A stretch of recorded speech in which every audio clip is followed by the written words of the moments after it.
దీని గురించి ఏమైనా ఆలోచన చేశారా? ఈ మామూలు కాగితం లాంటి కాగితం కాదా ఇది? మామూలు కాగితం లాంటి కాగితం కాదా?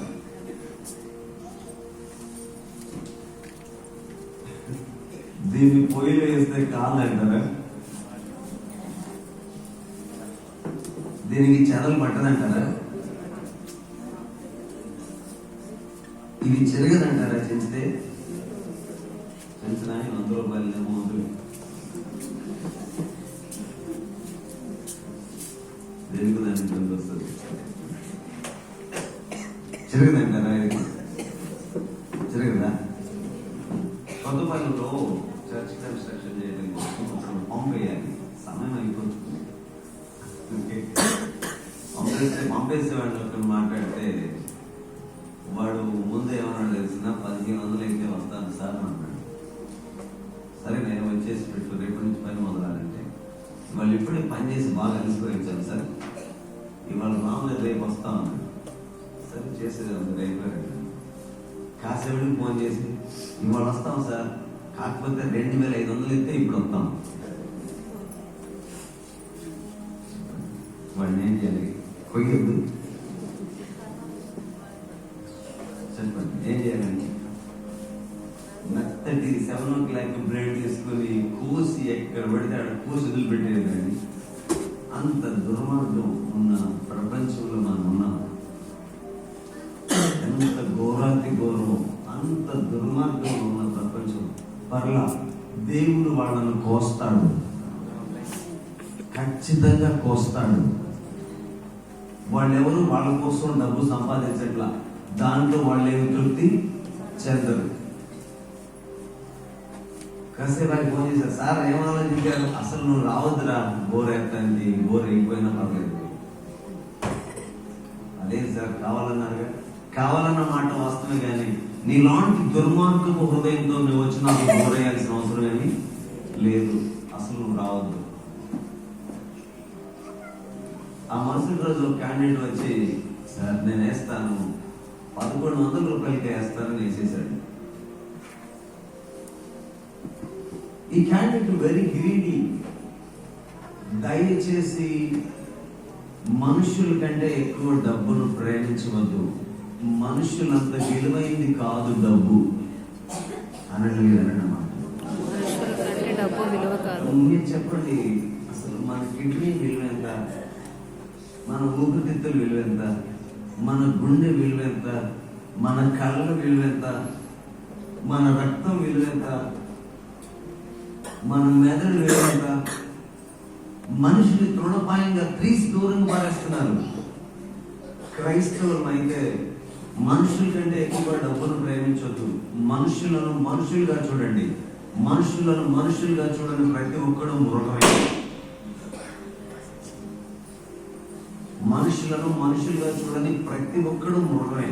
దయచేసి మృగాలాగా ఉండదు. మీరందరూ మంచి వాళ్ళని నాకు తెలుసు. దేవునికి స్తోత్రం. పిండి ఉంది, ఎవరిని కావాలంటే ఆ రక్తం తాగండి, ఆ మనోభావాలను తాగొద్దు. మనుషులందరూ మనసు కలిగిన వాళ్ళు. వాళ్ళ మనసును కాలు కింద వేసి తొక్కబాకండి. వారి మనోభావాలను నలిపేయబాకండి. వారి మైండ్తో గేమ్లు ఆడబాకండి. వాళ్ళు మీలాంటి మనుషులు అనే విషయాన్ని గ్రహించండి. మనుషులు మనుషులాగా ప్రవర్తించాలండి. సమయం అయిపోతుంది. 23వ తారీఖు Kothapalli opening, church opening, grand Christmas. 22వ తారీఖు ఆదివారం సండే మార్నింగ్. ఆ రోజున అక్కడ ఉన్న పాస్టర్స్ ఐక్యత కోసం పాస్టర్స్ కి ఇన్విటేషన్స్ ఇద్దామని ఉదయాన్నే బయలుదేరి వెళ్ళిపోయి అసలు ఆదివారం ఎక్కడికి వెళ్ళను. ఆ కొత్తపల్లి ఎంటర్ అవుతుండగానే మరి ఎలా పడిపోయిందో మేక ఆశ్చర్యం పడిపోయింది, చచ్చిపోయింది. సమయం అయిపోతుంది, ఆరాధన సమయం అయిపోతుంది. ఏం చేయాలి తెలియదు. కాలు పట్టుకొని పెట్టేసి దాన్ని సీపీఆర్ చేస్తున్న బ్రతికిద్దామని వర్క్లా ఎంతసేపు చచ్చిపోయింది. సరే అక్కడ ఉన్న వారితో ఈ మేక ఎవరితో పిలిపించకండి అని చెప్పేసాను. ఎంతోసేపు కానీ భార్య భర్త ఇద్దరు వచ్చారు. సరే మేక ఎట్లా పడిపోయింది, చచ్చిపోయింది, మీ వస్తువుకి నష్టం జరిగింది కదా, ఎంతో చెప్పండి, నేను పే చేసేస్తాను, నేను వెళ్ళిపోతాను. సరే చూసాం, మీ మాటలు విన్నాం. మీరేమి కట్టదు. మా ఏడీ గారు కూడా కూడి పెడతాడు, 50 రూపాయలు గడుచుకున్నారు. ఇక్కడ పడింది మేక, కూడి పెడితే 50 రూపాయలు గడుచుకున్నారు. గొడవడి ఇక్కడ పడింది మేక. మీరు మంచి వాళ్ళని మీ మంచితనాన్ని క్యాష్ చేసుకుని పెడితే నేను ద్రోహినవుతాను. మీరు గొడవ ఆడలేదని నేను దులుపుకుని వెళ్ళిపోతే ద్రోహినవుతా. అక్కడ 10-20 మంది జాయిన్ అయిపోయి వాళ్ళు మ్యాక్ గురించి మాట్లాడుకోవడం మానేసేసి నా గురించి మాట్లాడుకోవడం మొదలుపెట్టారు. మ్యాక్ గురించి మాట్లాడుకోవడం మానేసి నా గురించి మొదలుపెట్టి, పాస్టర్ గారు మీరు ఇప్పటికీ ఇక్కడ చాలాసేపు కూర్చున్నారు, ఎంతసేపు మీరు ఇక్కడ ఉండడం మంచిది కాదు, మీరు వెళ్ళిపోండి, నేను చూసుకుంటాను అని నన్ను పంపించేసేసారు. ఎందుకు ఈ మాట మాట్లాడానంటే, ఒకరి మనస్సులోని మెతకతనాన్ని ఆధారం చేసుకుని ఇంకొకరు ఆ మనస్సు మీద డాన్స్ చేయకూడదు. ఈ క్యాండిడేట్ మహా ధనాపేక్ష కలిగిన వాడు. దీని గురించి మాట్లాడాలంటే తిను దొంగ ఉండొచ్చు. He looted some lives. He cheated somebody. Truthless. సత్యం లేనివాడు, లాలెస్, న్యాయం లేనివాడు. ప్రజలకి పేరు మార్చేశారు. ఏం పేరు? ఆయన పేరు పాపి అనే పేరు పెట్టారు. ప్రజలందరూ వీడు ఎప్పుడు చేస్తాడా అని చూస్తున్నారు. కానీ యేసే వాడిని రక్షించాలనుకున్నాడు. అందరూ నా వైపు చూడండి కదా. ప్రజలందరూ ఏమనుకుంటున్నారు? శాపనార్థాలు పెట్టుంటారు.